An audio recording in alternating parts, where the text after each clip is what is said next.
Sungguh beruntung dan bahagia kalau ada seorang sehari saja dia tidak berdosa. Makanya ada sebagian yang berkata, hari raya sesungguhnya adalah hari raya di hari di mana engkau tidak berdosa sama sekali. Namun itu perkara yang sangat sulit. Terutama di zaman sekarang ini dengan adanya medsos, dengan adanya hal-hal yang kita lihat yang dilarang oleh Allah, yang kita dengar,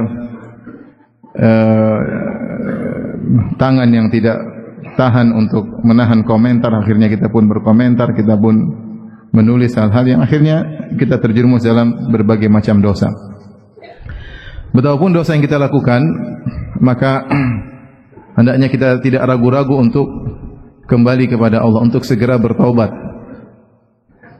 Karena Allah sangat sayang kepada hambanya yang bertaubat kepada Allah Subhanahu wa taala.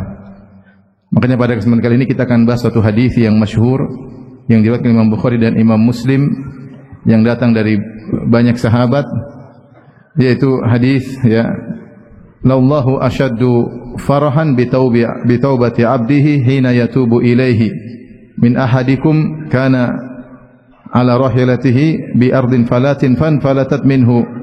Sungguhnya Allah lebih bergembira dengan taubatnya seorang hamba yang bertobat kepadanya daripada gembiranya salah seorang dari kalian yang dia dengan ontanya berada di tengah padang pasir, tiba-tiba ontanya tersebut pergi, kabur darinya.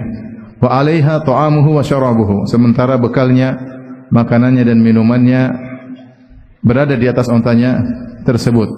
Fattaja'a tahta dhilli syajarah, maka dia pun berbaring di bawah sebuah pohon menunggu kematiannya. Fabaina ma huwa kadzalik, ketika dia sedang di bawah pohon menanti kematiannya, idh huwa biha qa'imah, tiba-tiba ontanya tersebut muncul lagi, wa 'alaiha ta'amuhu wa syarabuhu, dan masih lengkap makanan dan minumannya. Saking begitu gembiranya, fa akhadha bi khitamiha, dia pun segera memegang tali kekang onta tersebut agar tidak kabur kedua kali. Lantas dia bersyukur kepada Allah dengan berkata, Allahumma anta abdi wa ana rabbuk, akhta'a min syiddatil farah. Sungguh ya Allah, engkau adalah hambaku dan aku adalah Tuhanmu. Dia salah ngomong karena saking gembiranya. Hadis ini, ikhwan dan akhwat yang dirahmati Allah Subhanahu wa taala, diriwayatkan dalam sahihain, sahih Bukhari, sahih Muslim dari 5 sahabat. Dari Abu Hurairah radhiyallahu taala anhu, kemudian dari Abdullah bin Mas'ud radhiyallahu taala anhu, dari Anas bin Malik radhiyallahu taala anhu, dari Al-Bara' bin Azib radhiyallahu anhu, dan Nu'man bin Bashir radhiyallahu taala anhu. Ini dalam sahihain. Adapun di luar sahihain saya tidak tahu, tapi dalam sahihain, sahih Bukhari, sahih Muslim, ada 5 sahabat yang meriwayatkan. Banyaknya sahabat yang meriwayatkan, ya kita tahu sebagian hadis yang diriwayatkan cuma 1 sahabat. Kadang cuma 2 sahabat, dan betapa banyak hadis-hadis diriwayatkan cuma 1 sahabat. Ini sampai 5 sahabat yang meriwayatkannya, sehingga di sini menjadi hadis yang masyhur ya. Banyaknya sahabat yang meriwayatkan menunjukkan salah satu dari 2 kemungkinan. Kemungkinan pertama, Nabi SAW sering mengulang-ulangi hadis ini. Rasulullah SAW sering mengulang-ulangi hadis ini, dan kemungkinan pertama ini sangat kuat, didukung dengan hadis ini datang dalam berbagai lafal, bukan satu lafal saja, dalam berbagai lafal. Seakan-akan Nabi dalam satu kondisi menyampaikan dengan satu lafal, kemudian dalam kondisi yang lain menyampaikan dengan lafal yang lain, dan Rasulullah SAW mengulang-ulangi hadis ini menunjukkan urgensinya, pentingnya hadis ini untuk diketahui oleh para sahabat. Ini kemungkinan pertama. Kemungkinan kedua, Rasulullah SAW menyampaikan hadis ini di hadapan banyak sahabat, sehingga yang meriwayatkan hadis ini banyak, ya. Apapun kemungkinannya, maka dengan diriwayatkannya hadis ini oleh 5 sahabat menunjukkan urgensinya hadis ini. Ikhwan dan akhwat yang rahmati Allah Subhanahu wa taala, hadis ini adalah salah satu metode Nabi sallallahu alaihi wasallam, di antara bentuk kasih sayang Nabi sallallahu alaihi wasallam untuk melakukan pendekatan agar para sahabat paham tentang sifat-sifat Allah Subhanahu wa taala. Dan ini sering dilakukan oleh Nabi sallallahu alaihi wasallam untuk melakukan pendekatan agar para sahabat paham. Di antaranya hadis yang masyhur juga, seperti Rasulullah SAW ketika melihat ada momen di mana ada seorang ibu yang sedang mencari-cari anaknya, dia kehilangan anaknya, kemudian akhirnya dia pun menemukan anaknya, kemudian dia dekap anaknya, kemudian dia susui anaknya. Ketika ada momen ini di hadapan para sahabat, maka Nabi SAW bertanya, Atarawna anna hadhihi taridatan waladaha finnar, Apa kalian menyangka ibu ini akan melemparkan anaknya di api? Tentu para sahabat, tidak ya Rasulullah. Tidak mungkin. Ya. Wa hiya taqdiru alla tatrahahu. Dan dia mampu untuk tidak melemparkannya. Ngapain dia lemparkan anaknya di api? Karena tentunya kasih sayang sang ibu kepada sang anak. Maka Rasulullah SAW mengatakan, "Allahu arhamu bi ibadihi min hadhi bi waladiha." Allah lebih sayang kepada hamba-hambanya daripada ibu ini terhadap anaknya. Di sini Rasulullah SAW menggambarkan kasih sayang yang terbesar di alam semesta, yaitu kasih sayang seorang ibu terhadap anaknya. Lebih daripada ayah kepada anaknya, lebih daripada seorang suami terhadap istrinya, istri terhadap suaminya, lebih daripada kakak terhadap adiknya, lebih daripada anak terhadap orang tuanya. Kasih sayang paling besar adalah ibu terhadap anaknya, karena anak ini pernah dalam perutnya selama 9 bulan, dialah yang ketika melahirkannya bertarung dengan kematian, dialah yang menyusui anaknya, dia yang mendekap dan menggendong anaknya, membesarkan anaknya. Maka tidak ada kasih sayang paling besar seperti kasih sayang seorang ibu terhadap anaknya. Terlebih lagi ibu tersebut baru kehilangan anaknya. Ibu tidak kehilangan anaknya saja, dia sangat sayang kepada anaknya. Apalagi dia kehilangan anaknya, kemudian dia cari-cari sambil menangis, dan akhirnya dia mendapatkan anak tersebut. Ketika dia mendapatkan anak yang baru hilang tersebut, dia dekap, tentu ini tingkat rasa sayang yang lebih memuncak lagi, levelnya naik lagi. Nah, ini kesempatan Rasulullah SAW menggambarkan yang kalian bisa bayangkan tentang kasih sayang paling besar yang bisa kasih bayangkan, inilah kasih sayang tersebut. Kasih sayang ibu terhadap anak dalam kondisi demikian.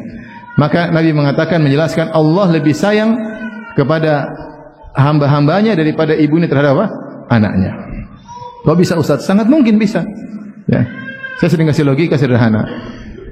Kalau kita punya anak punya bikin mainan, misalnya mobil-mobilan, dia bikin bagus, dia senang nggak sama mobil-mobilan tersebut? Senang. Mobilnya rusak, dia sedih, kadang dia nangis. Ini kalau kita bicara anak, ya. Nah, siapa yang meng-create kita, yang membuat kita? Siapa? Ibu kita atau Allah Subhanahu wa taala? Allah Subhanahu wa taala, ya. Jadi kita ini hasil kreasi Allah. Allah yang ciptakan kita. Ibu kita benar, kita tercipta dengan perantara air mani dan ovum dan dalam janin perut ibu kita, tapi yang menciptakan kita Allah Subhanahu wa taala, ya. Alladzi khalaqaka fasawwaka fa'adalak, yang menciptakan engkau, menyempurnakan engkau dan menyeimbangkan dirimu. Fi ayyi suratin ma syaa rakkabak, yang menciptakan engkau dengan bentuk yang Allah kehendaki. Jadi kita tumbuhkan husnuzon kita kepada Allah. Bagaimana Allah tidak sayang sama kita? Kita ini hasil kreasi Allah Subhanahu wa taala. Maka dia lebih perhatian terhadap kita, dia yang ciptakan kita, dia yang menyediakan segalanya buat kita. Maka wajar jika Allah lebih sayang kepada hambanya daripada ibu terhadap apa? Anaknya. Nah, demikian pula ketika Nabi SAW ingin menggambarkan tentang bagaimana Allah gembira terhadap orang yang bertobat, maka Nabi kasih contoh tentang seorang yang sangat gembira yang bisa dilihat oleh para sahabat. Terutama para sahabat tinggal di Jazirah, yang di sebuah negeri yang di sana banyak padang pasirnya, dan mereka sering menempuh padang pasir. Padang pasir biasanya itu orang banyak mati di tengah padang pasir, kehabisan bekal atau tersesat, ya. Makanya orang-orang Arab menamakan padang pasir dengan mafaza, yaitu keselamatan, sebagai tafaulan, berharap orang yang masuk situ bisa selamat. Kenapa disebut dengan mafaza, keselamatan? Karena sering membinasakan. Ini salah satu bentuk tradisi Arab, ya. Sampai ketika saya tinggal di Madinah pun, kalau saya ngantar anak saya sakit ke semacam rumah sakit kecil, mustausaf, nanti di situ ada kamar orang sakit, tapi tulisannya Ghurfatus Salim Raqam Wahid, Ghurfatus Salim Raqam Isnin, yaitu kamar orang sehat nomor 1. Kamar orang sehat nomor apa? 2. Mereka memanggil orang sakit dengan apa? Salim, orang yang sehat, sebagai tafaulan, berharap agar anak itu akan apa? Sembuh, akan sehat. Nah, begitu dahsyatnya padang pasir, apalagi terkadang gunung pasirnya bisa berpindah. Saya pernah ke Riyadh, kemudian saya pergi ke daerah padang pasir. So ada tempat terbuka, kata teman saya orang Saudi, di sini veranda dulu ada gunung pasir, kemudian tertiup, ya, berpindah, sehingga sulit ketika seorang masuk di padang pasir mencari patokan, agak sulit karena sering berubah-ubah apa gunung pasirnya. Beda kalau di sini kan gunungnya tidak berubah-ubah, ya, sehingga orang bisa lewat. Padang pasir bisa orang tersesat. Oleh karenanya orang yang kalau sudah masuk padang pasir kemudian hilang atau kabur ontanya, dia mungkin sangat akan binasa. Nah, Rasulullah SAW ingin menggambarkan tentang kegembiraan yang luar biasa. Ada seorang lelaki yang berjalan di tengah padang pasir, kemudian dia bawa ontanya, di situ ada perbekalannya, ada makanannya, ada minumannya. Kemudian di tengah padang pasir dia menemukan sebuah pohon, ya. Kemudian dia ingin berbaring, ya. Kata Nabi SAW, fanama naumatan. Kemudian dia tidur sebentar. Fastaiqadha, ketika dia bangun, ternyata ontanya kabur. Maka fatalabaha hatta adrakahul atash, maka dia pun cari ontanya. Dia kaget, ontanya enggak ada. Maka dia cari. Dalam sebagian riwayat yang lain, hatta stadda alaihi al-harru wal atash, sampai dia kepanasan, berarti terik panas. Dia kepanasan dan kehausan. Ketika dia putus asa, ontanya tidak bisa kembali, dia berkata, arji' ilal makanil ladzi kuntu fihi fa anam hatta amut. Aku akan kembali ke tempat yang tadi saya tidur. Saya ingin tidur sampai saya mati. Fa wada'a ra'sahu ala sa'idihi. Kemudian dia meletakkan kepalanya di atas lengan kanannya, nunggu mati. Fa bainama huwa kadzalik. Tatkala dia sudah pasrah dia bakalan mati. Idh huwa biha qa'imah, tiba-tiba ontanya tiba-tiba muncul depan dia. Masih lengkap makanannya, masih lengkap apa? Minumannya. Maka dia sangat gembira, dia pun segera memegang tali kekang onta tersebut. Kemudian dia bersyukur kepada Allah. Saking gembiranya dia salah ngomong, dia mengatakan, benar-benar ya Allah, engkau benar-benar hambaku, aku benar-benar Tuhanmu. Kata Nabi, akhta'a min syiddatil farah, salah ngomong karena saking apa? Gembiranya. Kita aja enggak pernah ya salah ngomong karena saking gembira. Kita biasanya salah ngomong karena saking marah. Tetapi ini Rasulullah gambarkan, inilah bentuk orang yang paling gembira yang ditangkap oleh para sahabat yang mereka tinggal di padang pasir, sering melewati padang pasir. Mereka tahu bagaimana. Sebenarnya disebutkan wabihi mahlakatun, disitulah kebinasaan orang kalau lewat situ. Taib, ketika para sahabat sudah mencerna tentang orang yang paling gembira, orang ini, maka Rasulullah SAW kabarkan, lallahu asyaddu farahan bitaubati abdihi hina yatubu ilaihi min ahadikum. Sungguh Allah lebih gembira, lebih senang dengan gembiranya, dengan tobatnya salah seorang yang bertobat kepada Allah daripada orang seperti ini.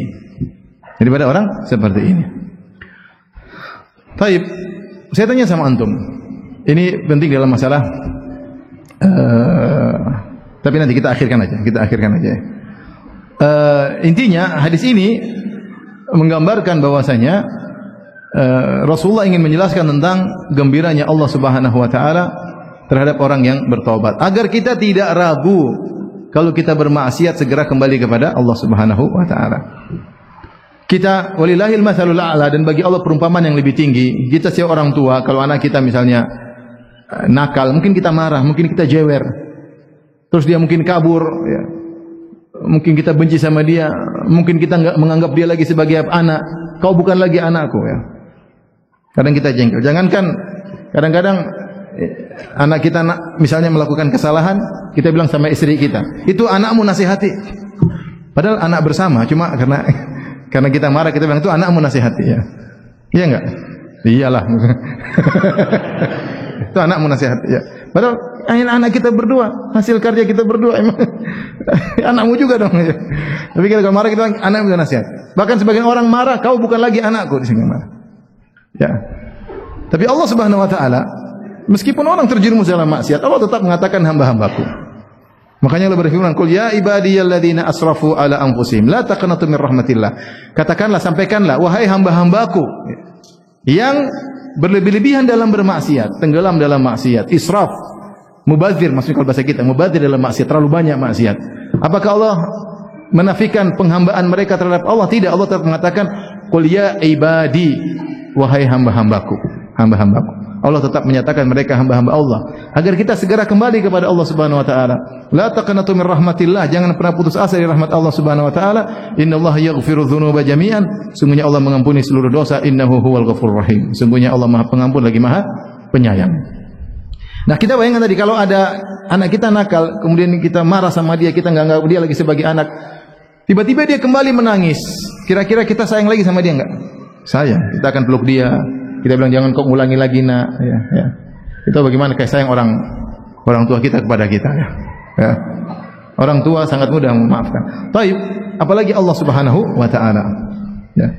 Makanya wajar kalau Allah sebut Allah sangat gembira karena ini hamba yang Allah ciptakan, yang Allah berikan dia kehidupan, yang Allah berikan dia rezeki, kemudian dia membangkang, kemudian dia kembali lagi. Maka Allah gembira dengan kembalinya orang tersebut. Lebih dari gembiranya seorang yang tadi di tengah padang pasir yang tadinya hampir mati kemudian selamat, ya. Maka ketika kita memahami hal ini, kita tidak ragu-ragu untuk segera bertobat kepada Allah Subhanahu wa taala. Apapun dosa yang kita lakukan, jangan pernah tunda-tunda tobat. Kita enggak tahu kapan kita dipanggil oleh Allah Subhanahu wa taala. Terutama para pemuda di zaman sekarang ini, hati-hati ya. Kalau kita bermaksiat, segera kembali kepada Allah. Segera kembali kepada Allah. Salat 5 waktu jangan pernah ditinggalkan. Setiap salat kita bertobat kepada Allah Subhanahu wa taala. Dengan adanya medsos, dengan tontonan, dengan adanya macam-macam, ya, maka jangan pernah ragu untuk kembali kepada Allah Subhanahu wa taala. Jangan dengar bisikan syaitan, kamu dosamu terlalu besar. Ngapain? Allah tidak akan terima ampunan. Itu bisikan syaitan. Atau jangan dengar bisikan syaitan, kamu tobat hanya main-main, nanti kamu kembali lagi. Syaitan seperti itu. Ngapain kau tobat? Nanti kamu kembali lagi. Nanti aja. Kalau kamu sudah benar-benar tobat, baru tobat sama Allah. Sehingga seorang berkata, nantilah saya bertobat sama Allah besok atau lusa. Tahu-tahu malamnya dia meninggal dunia. Ya. Jadi jangan pernah ragu untuk bertobat kepada Allah Subhanahu wa taala karena Allah sayang sama kita. Baik, ikhwan dan akhwat yang rahmati Allah Subhanahu wa taala. Di antara faedah yang indah dari hadis ini disampaikan oleh Ibnu Hajar rahimahullah dalam Fathul Bari tentang bahayanya bersandar kepada materi. Bahayanya bersandar kepada materi. Lihatlah orang ini, orang yang di tengah padang pasir ini, ketika di tengah padang pasir, dia sudah bawa bekal yang lengkap, ada ontanya, ada makanannya, ada minumannya. Dia yakin dengan adanya ontanya tersebut, dengan makanan yang lengkap, bekal yang lengkap, dia bakalan selamat. Di antara bukti akan hal ini, kata sebagian ulama, buktinya dia tidur santai. Taruh dia tidur. Ya, buktinya dia tidur. Sehingga tidurnya dia dalam kondisi di tengah padang pasir menunjukkan dia merasa apa? Nyaman. Artinya hatinya bersandar kepada sebab materi. Ketika hatinya bersandar ke sebab materi, justru kemudian malah sebab tersebut kabur, sehingga akhirnya dia terperangkap dalam sebab kematian. Dalam sebab kematian. Inilah pepatah Arab yang mengatakan ar-rajul yu'ta min haitsu ya'man. Seorang terkena musibah di kondisi yang dia merasa aman di situ. Dan ini banyak ya. Seorang terkena musibah di kondisi yang dia merasa aman di situ. Misalnya ada seorang, mungkin saya tahu ada seorang mungkin jago naik trail, selalu jadi pelatih, dia meninggalnya ketika main apa? Main trail. Ada seorang, saya dengar juga pakar, profesor dalam bidang stroke, justru dia meninggal kenapa? Kena stroke. Saya kemarin ketemu seorang, waktu saya ngobrol sama dia sama suaminya, dia merasa terpukul. Dia bilang, Ustaz, nasihati saya. Kenapa Ustaz? Saya ini jaga makanan, saya ini olahraga teratur, saya enggak sembarang makan justru saya kena kanker. Ya, artinya subhanallah. Ya mungkin bisa jadi sebabnya karena dia merasa pede dengan sebab yang dia lakukan. Dia lupa bahwasanya keberhasilan dia, kesembuhannya, kesehatannya dari mana? Dari siapa? Dari Allah. Bukan dari sebab yang dia lakukan, itu hanya sebab, tapi yang menentukan akibat siapa? Allah Subhanahu wa taala. Bahkan saya waktu kemarin ketemu teman saya di Saudi, dia bilang, "Ya Firanda, sudah makan aja," katanya. Saya bilang, "Kenapa?" Ada teman saya 15 tahun milih makan, tidak boleh makan ini, menghindar gula, tahu-tahu setelah 15 tahun kena gula. Ini saya bukan ngajarin antum makan sembarang, enggak. Maksud saya antum berusaha, tapi sandarkan hati kepada siapa? Kepada Allah. Jangan pede dengan antum lakukan. Seorang betapa sering merasa sehat, justru dia meninggal. Ya. Mungkin jago, merasa jago, tahu-tahu meninggal. Dan itu banyak kejadian seperti itu. Ya, maka seorang waspada. Kita dengar ada seorang penyelam dari orang barat yang hebat. Dia ketemu dengan ikan paus, ikan hiu, meninggalnya kena ubur-ubur. Ya, artinya dia terkena musibah di sisi yang dia merasa nyaman di situ, merasa dia hebat di situ. Ya. Mungkin kena ain bisa jadi. Ya. Tapi intinya seorang jangan pernah bersandar kepada kemampuan duniawinya, selalu bersandar kepada siapa? Kepada Allah. Lihatlah orang ini ketika dia membawa tunggangannya dengan makanan dan minumannya, dia merasa nyaman, justru ketika itulah kemudian tunggangannya kabur. Taib. Kapan dia selamat? Ketika dia melepaskan semua ketergantungan kepada sebab materi. Dia gantungan hatinya kepada Allah, disitulah dia selamat. Buktinya apa? Buktinya dia cari unta tersebut. Hatta idza stadda alaihil har wal atas, ketika dia sudah kepanasan dan kehausan sudah. Dia sudah pasrah, dia bilang tidak mungkin lagi. Maka dia mengatakan, arji ilal makani alladhi kuntu fihi fa anam hatta amut. Saya akan kembali ke tempat saya tadi, saya ingin tidur sampai mati, sudahlah. Mau apa lagi? Dia menunggu kematian menggerogotinya secara tadrijian, secara bertahap. Panas, haus, lapar sampai meninggal. Dia sudah pasrah. Dia letakkan kepalanya. Ketika dia sudah pasrah, hanya menyerahkan urusan kepada Allah, tiba-tiba Allah datangkan apa? Keselamatan. Ontanya muncul kembali. Saking gembiranya, makanya dia bersyukur. Dia tahu itu semua dari Allah. Dia tahu itu semua dari Allah, makanya langsung dia saking gembira berkata, Allahumma anta abdi wa ana rabbuk. Ya Allah, sungguh-sungguh benar-benar Engkau ya Allah. Engkau benar-benar hambaku dan aku benar-benar apa? Tuhanmu. Artinya dia benar-benar menyandarkan rasa syukur kepada Allah, hanya saja saking gembira dia salah ngomong ya. Betapa sering seperti itu. Ketika kita menghadapi persoalan, kita masih bergantung kepada kemampuan kita, tidak ada jalan keluar.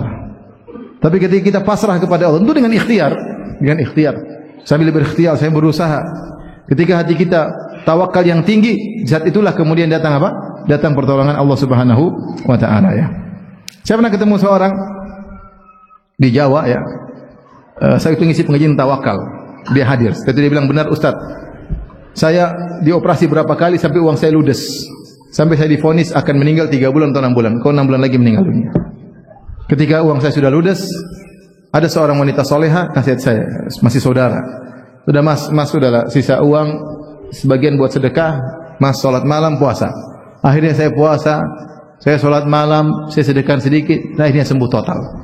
Kesembuhan itu datang kapan? Ketika dia bertawakal kepada Allah dengan puncak tawakal. Dia tahu tidak ada yang bisa menyelamatkan dia kecuali Allah Subhanahu wa taala. Namun kita ini terkadang sulit menghadirkan hal tersebut.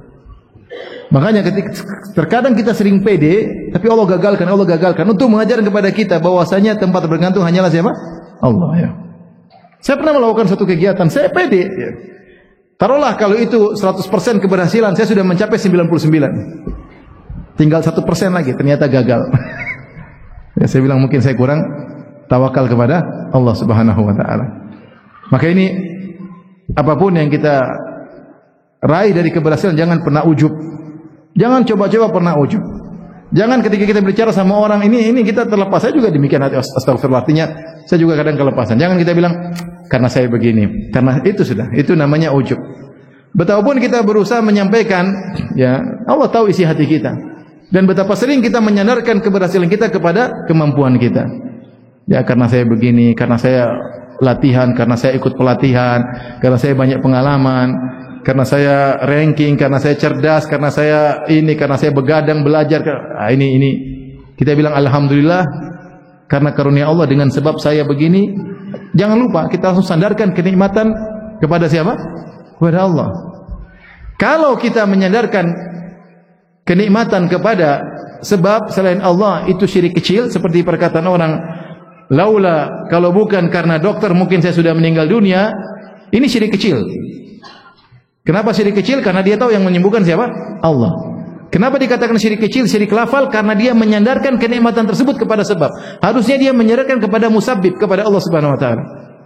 Orang-orang yang mengatakan kalau bukan karena dokter saya sudah mati, dia tidak meyakini dokter itu yang menyembuhkan dia. Dia yakin siapa? Allah. Tapi cara pengungkapan ini salah. Ketika dia mengatakan kalau bukan karena dokter mungkin saya sudah meninggal dunia. Ini enggak boleh. Harusnya bilang kalau bukan karena Allah. Kemudian dengan sebab Allah datangkan dokter tersebut, Allah pertemukan saya dengan dokter tersebut, mungkin saya sudah meninggal dunia. Itu baru tauhid. Ketika kita menyandarkan keberhasilan kepada sebab, itu saja sudah syirik kecil. Apalagi kita menyandarkan keberhasilan tersebut kepada diri kita sendiri. Bukan karena saya. Oleh karenanya seorang selalu bergantung kepada Allah Subhanahu wa taala dan jangan ujub, jangan menyandarkan keberhasilannya kepada sebab materi yang dia miliki.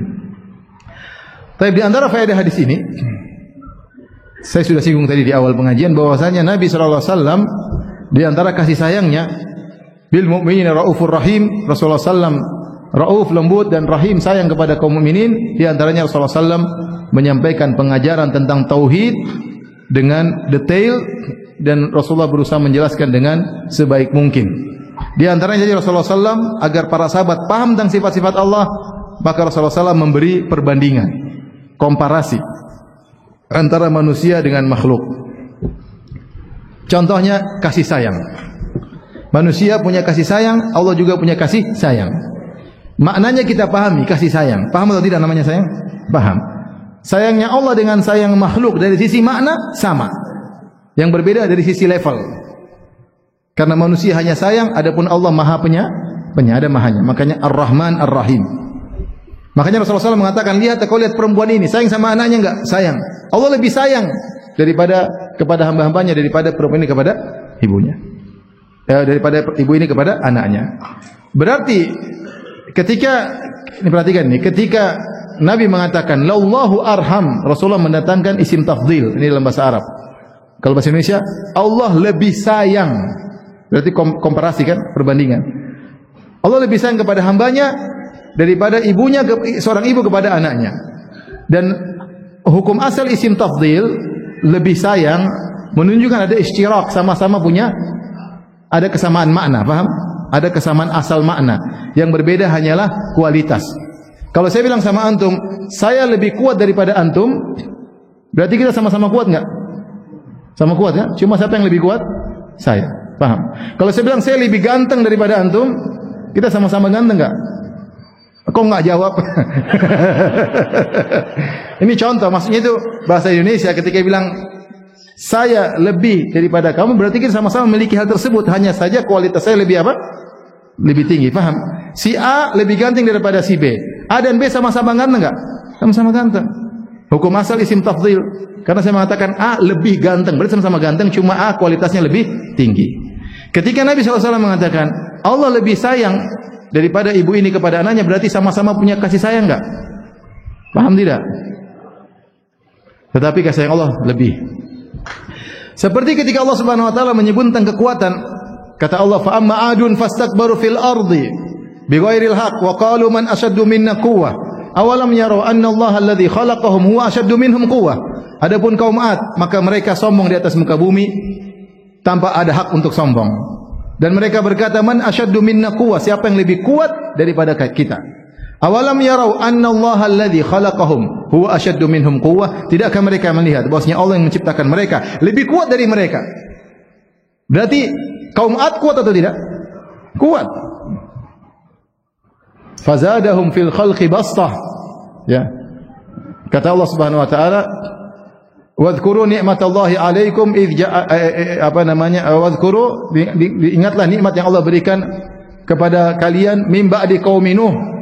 Kalian datang setelah kaum Nuh, wa zadakum fil khalqi bastah. Kalian keturunan Nabi Nuh, tapi kalian lebih kuat daripada nenek moyang kalian. Kalian lebih kuat. Makanya kaum Ad disebut dalam buku tafsir badannya besar, tinggi, sampai para ulama khilaf tentang berapa tingginya kaum Ad.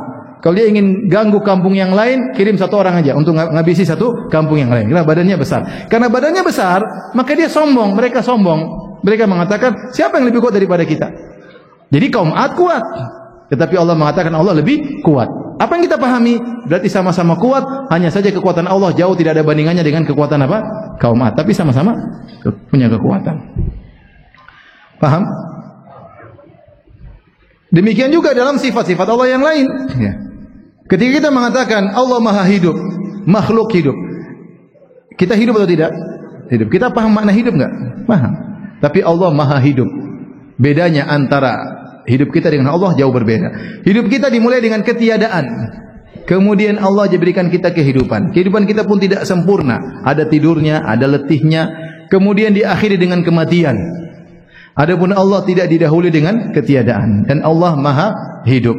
Makanya Abu Bakar radhiyallahu anhu ketika Nabi SAW meninggal dunia, Abu Bakar berkata, "Man kana ya'budu Muhammadan fa inna Muhammadan qad mat, wa man kana ya'budu Allah fa inna Allah hayyun la yamut." Siapa yang menyembah Muhammad, Muhammad sudah mati. Siapa yang menyembah Allah, maka Allah Maha hidup, tidak bakalan mati. Ini contoh hidup Allah dengan hidup makhluk. Ilmu Kita punya ilmu atau tidak? Allah punya ilmu atau tidak? Punya. Tetapi antara ilmu kita dan ilmu Allah berbeda. Maknanya sama, ilmu mengetahui sesuatu, tapi levelnya berbeda. Ilmu kita didahului dari kebodohan. Allahu akhrajakum min butuni ummahatikum la ta'lamuna syai'a. Allah keluarkan kalian dari perut ibu kalian, tidak ada ilmu sama sekali. Wa ja'alakumus sam'a wal absara wal afidata la'allakum tashkurun. Kemudian Allah ciptakan kalian pendengaran, penglihatan dan hati agar kalian bisa nuntut ilmu. Semoga kalian bersyukur. Kemudian ilmu kita dari ketiadaan, kemudian kita punya ilmu. Ilmu kita pun bertahap, sedikit-sedikit. Ketika sampai puncak ilmu kita itu pun cuma sedikit. Wa ma utitum minal ilmi illa qalila. Kalian tidak diberi ilmu kecuali cuma sedikit. Setelah di puncaknya, kemudian kita mengalami kelupaan. Itulah ilmu kita. Adapun ilmu Allah tidak didahului dengan kejahilan, langsung sempurna. Ya. Wasi'ta kulla syai'in rahmatan wa ilma. Ya Allah, ilmu meliputi segala sesuatu. Wasi'a kulla syai'in rahmatan, wasi'a kulla syai'in ilma. Allah ilmunya meliputi segala sesuatu. Wallahu bikulli syai'in alim. Dan Allah tidak ditimpa dengan kelupaan. Wa ma kana rabbuka nasiya, wa ma kana rabbuka nasiya. Allah tidak pernah lupa. Tetapi sama-sama ilmu. Paham tidak? Ketika Allah berbicara tentang sifat mendengar dan melihat, kita bisa mendengar, bisa melihat atau tidak? Bisa, tapi berbeda. Sama makna mendengar, makna melihat sama, tapi kualitasnya berbeda. Ini sudah saya jelaskan dalam banyak pengajian. Tetapi Nabi SAW menjelaskan bahwasanya Allah Maha melihat, Maha mendengar. Dalam Sunan Abi Dawud dan juga Sahih Ibnu Khuzaimah. Bahwasanya dari hadis Abu Hurairah radhiyallahu taala anhu, di mana Nabi SAW membacakan firman Allah dalam surat An-Nisa. Innallaha ya'murukum an tu'addul amanati ila ahliha wa idza hakamtum bainan nas an tahkum bil adl. Innallaha ni'ma ya'idzukum bih. Allah mengatakan innallaha ni'ma ya'idzukum bih. Sungguhnya Allah adalah sebaik-baik memberi penjelasan kepada kalian. Kemudian kata Nabi SAW, innallaha kana sami'an basira. Nabi bacakan firman Allah, sungguhnya Allah Maha mendengar lagi Maha melihat. Apa kata Abu Hurairah? Fara'aitun nabiyya sallallahu alaihi wasallam wada'a ibhamahu ala udhunihi wallati taliha ala ainihi. Aku melihat Nabi ketika membaca firman Allah, sungguhnya Allah Maha mendengar lagi Maha melihat. Nabi bikin begini. Sungguhnya Allah Maha mendengar lagi Maha melihat. Bukan Nabi menyamakan pendengaran Allah dengan pendengaran manusia, tapi Nabi ingin menjelaskan Allah benar-benar melihat, Allah benar-benar apa? Mendengar. Paham? Tetapi pendengaran Allah dan penglihatan Allah tentu berbeda dengan makhluk. Nabi bukan mentasbih, tapi Nabi mentahqiq kalau bahasa kita. Nabi bukan mentasbih, menyamakan antara penglihatan Allah dengan penglihatan makhluk, tapi Nabi menekankan Allah benar-benar melihat dan Allah benar-benar apa? Mendengar. Dalam hadis riwayat Bukhari pun demikian. Kata Ibnu Umar radhiyallahu ta'ala anhuma, Nabi di atas mimbar. Kemudian Rasulullah SAW berkata, ya'khudullahu samawatihi wa ardihi. Allah memegang langit dan buminya. Wa qabada yadahu fayaqbidhuha wa yabsutuha. Nabi ketika menceritakan bahwasanya pada hari kiamat kala Allah akan memegang langit dan bumi, Nabi bikin begini, yabsutu yadaha yabsutuha wa yabsutuha. Rasul sambil begini. Artinya bukan Rasulullah sedang menyamakan tangan Allah dengan tangan Rasul, paham? Tetapi Rasul ingin menjelaskan bahwasanya Allah benar-benar menggenggam langit dan bumi. Sesuai dengan firman Allah Subhanahu wa taala, "Wa ma qadarullah haqqa qadrihi wal ardu jami'an qabdatuhu yaumal qiyamah was samawati matwiyatun bi yaminihi." Dalam surat Az-Zumar.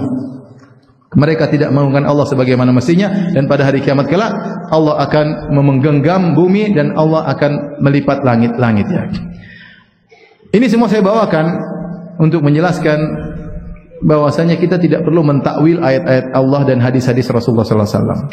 Kalau Rasulullah SAW bilang Allah sayang, ya kita paham sayang, Allah sayang. Tapi sayang Allah tidak sama dengan sayang makhluk. Kalau Rasulullah SAW bilang Allah senang, gembira, ya kita paham Allah gembira. Tentu gembiranya tidak sama dengan gembira makhluk. Kalau gembira makhluk mungkin karena kebutuhan, adapun Allah gembiranya bukan karena kebutuhan, tapi Allah senang hamba tersebut mendapat maslahat. Ya. Tetapi Allah gembira. Ya. Nah, ketika sebagian orang mulai mentakwil, maka akhirnya menjadi hambar. Seperti sebagian orang, sebagian kelompok, mereka menolak sifat rahmat, sifat mahabbah, sifat ridha, sifat senang, mereka tolak semuanya. Kata mereka enggak ada sifat mencintai, enggak ada sifat ridha, tidak ada sifat sayang, tidak ada sifat senang, ini semua enggak ada. Menurut akal mereka, sifat cuma 7. Sifat cuma 7. Apa sifat 7 tersebut? Kata mereka adalah hayat, hidup, maha melihat, maha mendengar, maha berbicara, ilmu, qudrah, iradah. 7 ini. Selainnya tidak masuk akal. Sehingga kalau datang sifat-sifat yang tidak masuk akal mereka mentakwil, mereka bawakan kepada salah satu dari 7 sifat tersebut. Contoh, ketika Allah mengatakan Allah mencintai, wallahu yuhibbus sabirin. Allah mencintai orang-orang yang sabar. Kata mereka mencintai maksudnya Allah berkehendak memberikan kebaikan. Jadi mereka takwil sifat mencintai kepada kehendak. Semua. Kalau ridho, apa itu ridho? Maksudnya Allah berkehendak memberikan kebaikan. Apa maksudnya Allah sayang? Maksudnya Allah berkehendak memberi apa? Kebaikan. Apa maksudnya Allah senang? Maksudnya Allah berkehendak memberi kebaikan. Semua mereka tafsiran kepada kehendak. Padahal kita secara bahasa Arab beda antara kehendak dengan cinta. Beda atau tidak? Beda. Beda antara kehendak dengan cinta. Beda antara kehendak dengan senang. Beda antara kehendak dengan sayang. Beda. Kehendak ya kehendak, beda. Kalau kita tanya kenapa engkau mentakwil sifat mencintai? Jadi kata mereka Allah tidak mencintai dan Allah tidak bisa dicintai. Beda asan. Coba kalau kita dengar, kita bilang orang-orang awam kan biasa Allah mencintai orang-orang yang sabar. Allah cinta sama orang yang sabar. Dan ada masalah kita ngomong gini. Orang awam juga tidak menolak. Tapi kalau kita rubah, bukan Allah mencintai, Allah berkehendak kebaikan bagi orang yang sabar. Rasanya hambar, paham? Hambar. Kita bilang Allah gembira kalau ada yang bertobat. Bukan Allah gembira. Allah ingin kebaikan bagi orang yang bertobat. Beda atau tidak? Beda. Sehingga banyak ayat-ayat, banyak hadis-hadis yang harus mereka takwil. Kalau kita takwil, kenapa engkau mentakwilkannya kepada sifat iradah? Allah berkehendak. Kata mereka, karena kalau kamu bilang Allah sayang, kamu mentasbih dengan makhluk. Makhluk juga sayang. Allah sayang, makhluk sayang, berarti Allah sama seperti makhluk. Terus bagaimana? Ya sudah, jangan kita bilang Allah sayang, kita bilang Allah berkehendak. Ini kata mereka. Kita bilang, bukankah makhluk juga punya kehendak? Antum punya kehendak enggak? Nah, kalau kamu bilang Allah berkehendak, sama dong, kalau itu tasbih juga. Saya ulang. Mereka tidak mau menetapkan Allah mencintai. Karena menurut mereka kalau kita bilang Allah mencintai, sama dengan makhluk yang punya sifat apa? Mencintai. Nah, terus bagaimana? Supaya tidak sama dengan makhluk, sifat mencintai ini kita ganti dengan sifat berkehendak. Nah, kita bantah lagi, kita bilang, bukankah manusia juga berkehendak? Loh, apa bedanya kalau gitu? Kau bilang Allah berkehendak, manusia juga berkehendak. Akhirnya mereka ngeles, mereka mengatakan kehendak Allah tidak sama dengan kehendak makhluk. Nah, kita bilang sama, cinta Allah tidak sama dengan cinta apa? Makhluk. Ilmu Allah tidak sama dengan ilmu makhluk. Kekuatan Allah tidak sama dengan kekuatan makhluk. Apa bedanya? Jadi tidak usah kita takwil-takwil. Yang lebih tahu tentang Allah adalah Allah dan Rasulnya. Apa yang Allah dan Rasulnya sampaikan maka kita terima. Kalau ternyata yang dimaksud dengan sayang adalah kehendak, berarti Rasulullah SAW menjelaskan dong. Rasulullah tadi mengatakan, Rasulullah mengcompare lah, membandingkan. Coba antum bayangkan, kalau ternyata cinta Allah maksudnya kehendak. Rasulullah mengatakan, tidakkah kulihat ibu ini sayang pada anaknya? Ya Rasulullah, Allah lebih sayang kepada kamu daripada ibu ini kepada anaknya. Ternyata sayang yang dimaksudnya Allah adalah sayang apa? Kehendak. Tidak nyambung. Berarti maksudnya apa? Tidakkah kau lihat ibu ini sayang kepada anaknya? Iya. Allah lebih berkehendak daripada ibu ini sayang kepada anaknya. Nyambung atau tidak? Nggak nyambung. Berarti Nabi tidak pandai menjelaskan. Rasulullah mengcompare lagi antara gembiranya Allah dengan gembiranya orang tadi di tengah padang pasir. Ternyata maksudnya beda. Kalau dalam hadis Rasulullah terleknya Allah lebih gembira dengan tobatnya seorang hamba daripada gembiranya orang yang tadi mau mati ternyata hidup kembali. Coba kalau kita ikut takwilan mereka, kita katakan Allah lebih berkehendak kebaikan daripada gembiranya orang ini. Nyambung atau tidak? Enggak nyambung. Enggak nyambung. Oleh karena ketika kita mentakwil semua itu menjadi hambar. Dan alhamdulillah kaum muslimin secara umum tidak ada masalah bilang Allah mencintai, kamu disayang Allah, kita cinta sama Allah, dan itu dalam Al-Quran banyak sekali. Jadi ikhwan akhwat yang dirahmati Allah Subhanahu wa taala, ini hadis ya kita ambil secara zahirnya bahwasanya Allah Subhanahu wa taala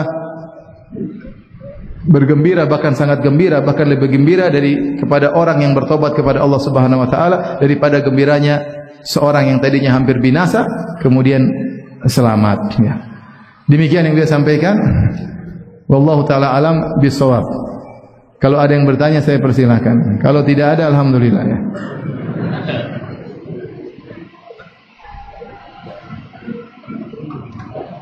Silakan.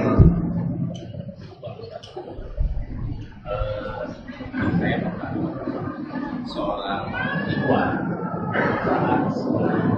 ini terkait kasih sayang Ibu.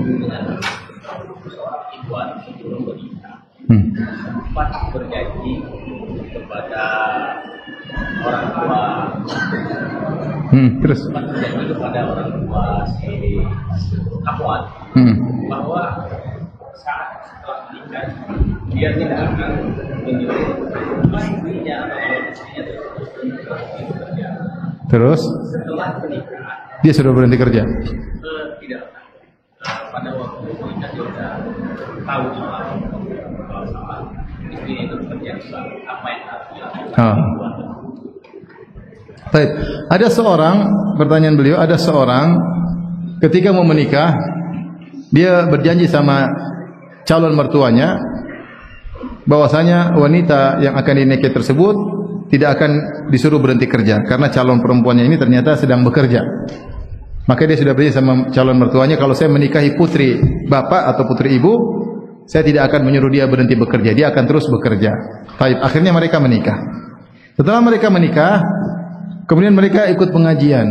Ternyata mereka sadar atau dia sadar ternyata istrinya kerja di instansi ribawi misalnya. Maka apakah dia boleh menyuruh istrinya berhenti kerja atau tidak? Ya. Jawabannya ya, boleh. Syarat yang disampaikan di awal tidak berlaku. Ada namanya syarat dalam pernikahan. Dalam buku fikih disebut ada syurut fin nikah. Ada syurutun nikah, syarat-syarat nikah, di antaranya rukun-rukun nikah. Syaratnya begini. Ada namanya asyurut fin nikah, yaitu syarat yang dipasang dari salah satu dari kedua belah pihak atau kedua-duanya punya syarat dalam pernikahan. Syarat tersebut berlaku dengan selama syarat tersebut tidak menghalalkan yang haram dan tidak mengharamkan yang halal. Sebagai contoh, si A ingin menikah dengan si B. Ikhwan A dengan akhwat B. Akhwat B mengatakan, wahai lelaki A, kalau kau ingin menikah dengan saya, kau tidak boleh keluar dari Palembang. Harus ini sama saya terus. Kata si A, oke, tanda tangan. Maka dia harus menjalankan janji tersebut. Boleh enggak seorang tinggal di Palembang? Boleh enggak seorang sampai mati tinggal di Palembang? Antum orang Palembang. Boleh enggak seorang mati tinggal di Palembang? Boleh. Berarti selama itu hukumnya boleh dijadikan syarat. Paham? Selama itu hukumnya boleh dijadikan syarat. Kalau setuju harus dia jalankan. Al-muslimuna ala syurutihim. Kaum muslimin di atas apa? Syaratnya. Ya. Tapi kalau bilang, saya nikah dengan kamu dengan syarat kamu harus minum khamar. Dia bilang iya, terus dia nikahi. Dia enggak minum. Jangan boleh minum khamar. Syarat tersebut tidak berlaku karena minum khamar hukumnya apa?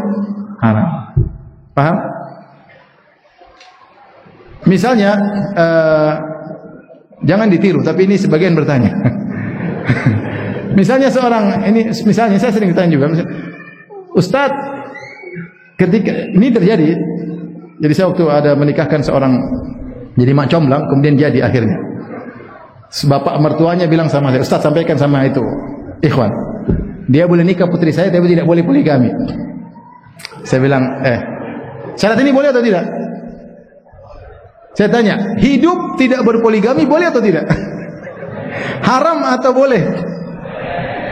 Saya ulang lagi, hidup tidak berpoligami boleh atau haram? Boleh. Selama itu boleh, maka boleh dipersyaratkan, tapi tidak dianjurkan. Maksud saya kalau kita bicara boleh. Karena ini aturan dalam syurut fin nikah, maksudnya segala perkara yang boleh dipersyaratkan. Kalau setuju, kalau enggak setuju sudah. Akhirnya saya sampaikan sama ikhwan tersebut. Ikhwan ini bapaknya agak anus sedikit ya. Dia bilang kamu enggak boleh poligami. Padahal bapaknya ini poligami. Akhirnya ikhwan tersebut setuju, ya sudah. Kamu yang terima. Nah, kalau begitu enggak boleh dia langgar. Kalau dia langgar dia berdosa. Rasulullah bersabda, al-muslimuna ala syurutihim. Kaum muslimin berdasarkan syaratnya. Apalagi syarat yang menghalalkan farji wanita. Tidak boleh main-main. Kalau nggak mampu dari awal nggak usah. Saya cari akhwat yang lain yang nggak pakai syarat-syarat. Akhwat jangan bikin macam-macam. Di sini bikin syarat-syarat, nggak ada. Nggak usah lah. Kita nggak usah melawan atau nggak usah. Jangan menghalang-halangi sunnah Nabi SAW. Assalamualaikum. Cuma boleh, kalau syarat boleh. Tapi saya tidak anjurkan. Jadi ketika ditanya tadi, dia sudah tanda tangan bahwasanya tidak akan melarang istrinya bekerja. Tapi syarat tersebut berlaku atau tidak? Berlaku atau tidak? Tidak berlaku karena bekerja di instansi ribawi hukumnya apa? Haram. Maka tidak berlaku, tapi dia dengan baik-baik sampaikan, nasihati istrinya, janganlah ini hukumnya haram dan lain-lain. Sampaikan dengan baik-baik. Kalau sampaikan kepada mertuanya, ini tidak boleh. Dulu saya pernah menyetujui syarat tersebut, ternyata syarat tersebut tidak berlaku. Contoh akan hal ini di luar masalah pernikahan, seperti kisah Barirah. Barirah adalah seorang budak, dia budak mukatab, yaitu dia merdekakan dirinya dengan membayar kepada majikannya. Namanya budak mukatab dalam istilah syariat. Dia bilang sama majikannya, sama tuannya, wahai tuanku, saya mau beli diri saya sendiri. Tapi berapa? Misalnya 12.000 dinar misalnya. Oke, saya cicil tiap bulan sekian. Ternyata Barirah di tengah jalan dia tidak mampu melunasi dirinya sendiri. Akhirnya minta tolong sama Aisyah radhiyallahu taala anha untuk melunasi dirinya supaya dia merdeka. Akhirnya Aisyah ingin beli Barirah, maka kemudian Barirah sampaikan kepada majikannya. Majikannya bilang boleh. Bilang Aisyah lunasi utangmu tapi dengan syarat walakmu kembali kepadaku. Walak maksudnya kalau kamu meninggal dunia saya yang dapat warisan. Padahal dalam hadis al-wala liman a'taq. Walak itu kembali kepada orang yang memerdekakan. Akhirnya disampaikanlah kepada Nabi ya Rasulullah, mereka minta syarat. Syaratnya bahwasanya kalau saya memerdekakan Barirah, walaknya kepada mereka bukan kepada saya. Nabi bilang merdekakan saja, bayar saja. Syarat mereka tidak berlaku karena syarat tersebut menyelisih syariat apa? Islam. Oke, paham? Jadi boleh tapi tidak dianjurkan. Kesimpulannya. Insyaallah silakan azan. Azan.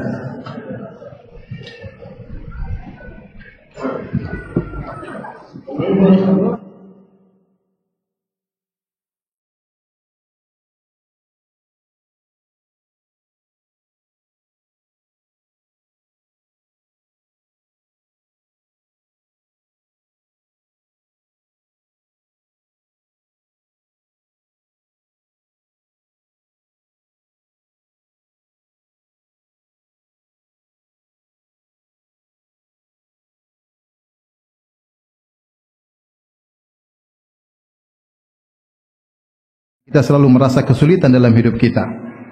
Tapi Allah yang lebih tahu tentang kemaslahatan kita. Apakah berarti kalau orang diberi harta berarti Allah sayang sama dia? Belum tentu.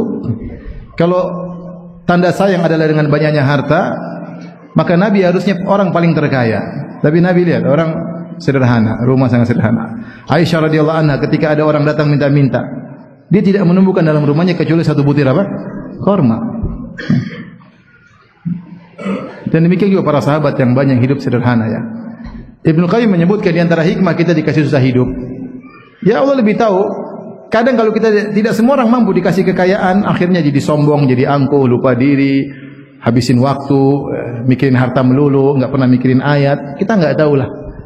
Udahlah, kita bukan dilarang untuk kaya, kita berusaha, tapi kita terima apa yang Allah takdirkan kepada kita. Allah lebih tahu yang terbaik buat kita. Seandainya seorang tidak pernah sakit, kira-kira gimana? Sombong. Saya tidak kena corona saja sombong. Tidak ada pernah corona, sombong. Baru tidak kena apa? Corona. Mungkin kena tapi dia tidak sadar. Itu aja baru tidak kena corona, apalagi nggak pernah sakit sama sekali. Makanya Ibnu Qayyim mengatakan orang tidak pernah terkena musibah, mungkin dia menjadi kena penyakit Fir'aun. Maksudnya kesombongan apa? Fir'aun atau sombongnya Qarun. Harta begitu mudah membuat orang paling. Mungkin ada orang utangnya nggak lunas. Kalau lunas dia tidak pernah sholat malam lagi. Tapi kalau utangnya nggak lunas dia tiap hari sholat, ya Allah lunasi. Dan dia minta lunas itu dia dapat pahala atau tidak? Pahala. Mungkin ada orang dia pingin poligami tapi tidak dapat. Kenapa? Kalau poligami dia sombong.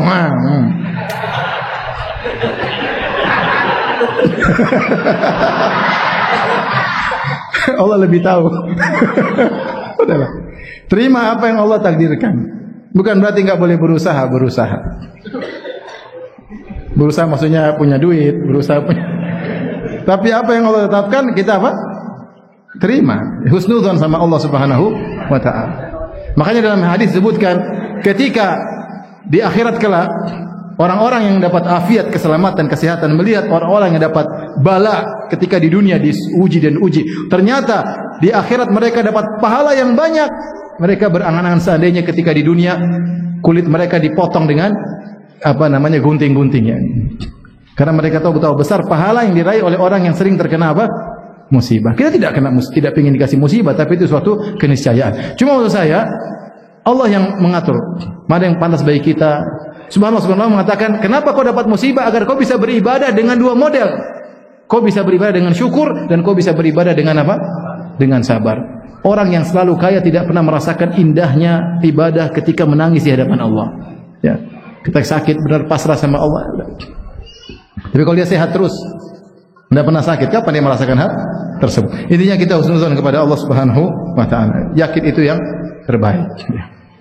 Ya, kita banyak orang udik baru kaya jadi apa udik, sombong, angkuh, beli merek-merek tas branded ya. Ini semua hisapnya panjang semuanya tahu. Hisapnya panjang. Ente merek murahan hisapnya sebentar. Yang merek-merek branded hisapnya apa? Panjang. Musibah. Belum lagi bikin sombong. Ya.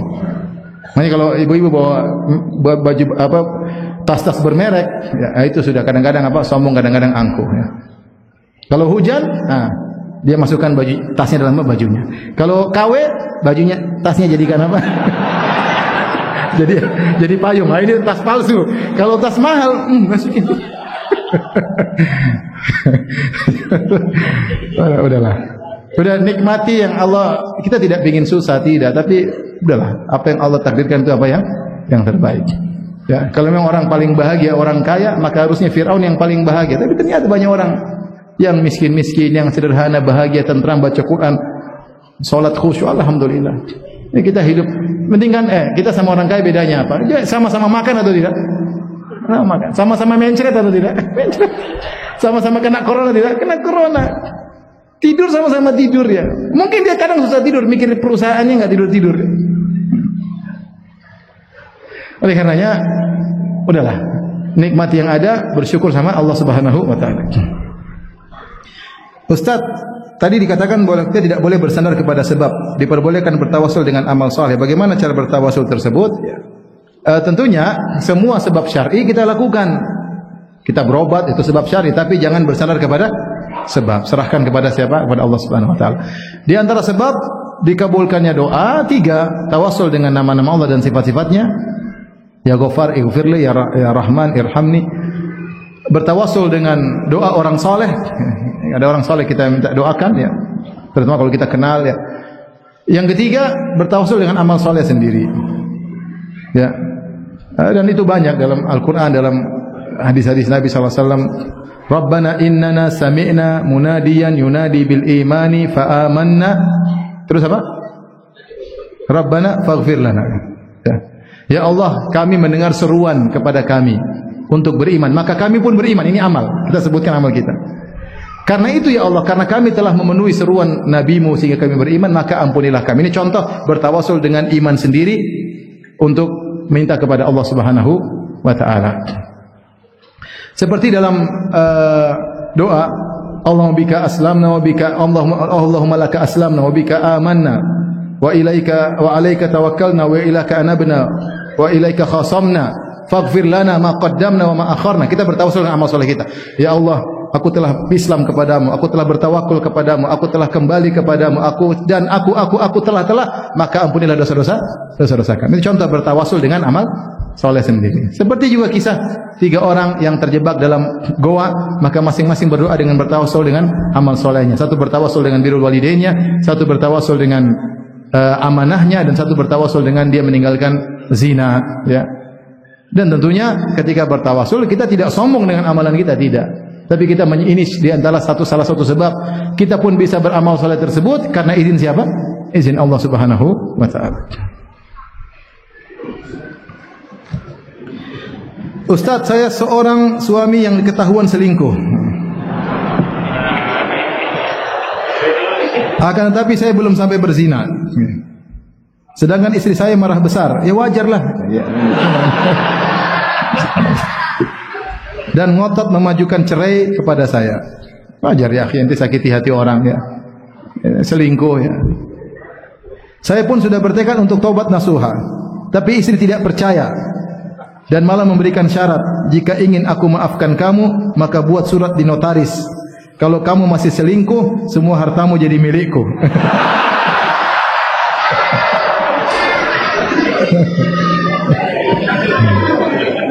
Oh. Ini ya, akhwat Palembang ya.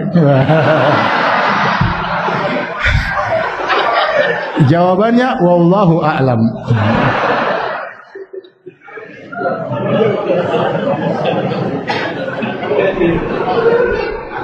Bertobat kepada Allah, bertobat ya. Kenapa istri butuh waktu. Kalau saya jadi antum, kalau antum sudah bertobat nasuha ya. Saya tidak mau tanda tangan. Namanya kita, siapa yang jamin kita selalu? Tapi maksud saya berikan kepercayaan kepada istri. Ya, berikan sama istri, dekati ya. Atau mungkin tidak sampai seluruh harta, sebagian harta lah. Mungkin ya, ambil jalan tengah ya. Ambil jalan tengah. Dan sabar dengan istri karena memang butuh waktu. Tentu dia akan terpukul ya. Melihat suaminya selingkuh, apalagi suaminya sudah ngaji malah berselingkuh, dia terpedaya selama ini, terpedaya dengan jenggotnya, ternyata jenggotnya miring kanan, berselingkuh. Oleh karenanya terpukullah, wajar. Oleh karenanya maksud saya butuh waktu. Tidak mengapa kalau antum mau buat perjanjian, tapi tidak perlu seluruh seluruh harta ya. Tidak perlu seluruh. Wallahu a'lam bishawab. Demikian saja. 3 pertanyaan, ada hadiahnya. Ada hadiahnya. Pertanyaan terbaik ini pertama tadi tentang apa? Ya, 1. Ini hadiahnya. Masya Allah. Tafadhal.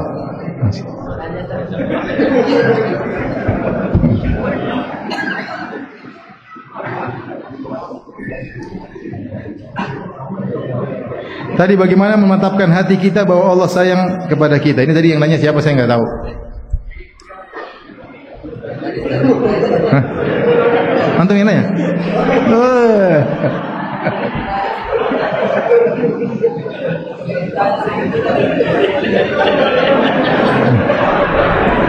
Yang ketiga, tidak ada kong kali kong sebelumnya, nggak ada. Ini murni dia dapat ya. Yang ketiga, tentang bertawasul dengan amal soleh, bagaimana caranya? Siapa yang tanya tadi? Sini. Fadal. Tolong kasih. Fadal. Over. Baik, demikian kajian kita. Kurang lebihnya saya mohon maaf, dan kita berterima kasih kepada ikhwan yang telah membantu terselenggaranya kajian kita dari siang hingga malam hari ini. Semoga Allah membalas kebaikan mereka di surga kelak. Amin ya rabbal alamin. Demikian, wabillahi taufiq wal hidayah. Assalamualaikum warahmatullahi wabarakatuh.